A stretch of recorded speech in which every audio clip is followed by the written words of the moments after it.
Śląski Pokédex. Jinx.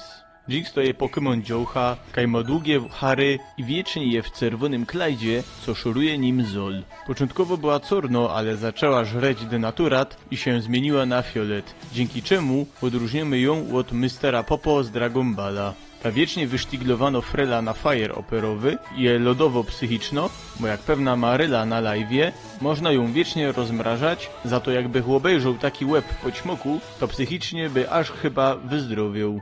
Jej zdolności to niepamięć i sucha skóra, co dowodzi, że ona już od dawna żre, dlatego nie pamięta czym popija. A Ziga też by miał sucho skóra, jakby do śniadania używał kremu ze spirytusu salicylowego na morda. Jinx jest znany z ataku Zoletny Kusik, co potrafi ożreć przeciwnika, chociaż bardziej powinien się nazywać Łoddech Gorzoły.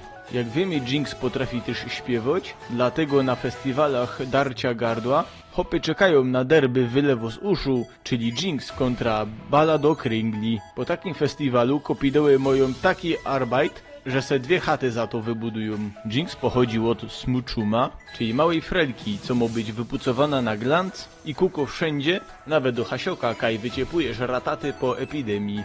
Ta mało frelka jest słodka, póki nie obejrzysz, jak będzie wyglądać później. Dlatego z tej maszkietności lepiej dostać cukrzycy, niż tego pierona chycić. To by było na tyle, dzięki żeście byli. Dajcie tradycyjnie szłapa w górę, subskrypcja oraz komentarz pod tym filmem. Oraz zapraszam na live'y i social media, linki w opisie. I do następnego, na razie.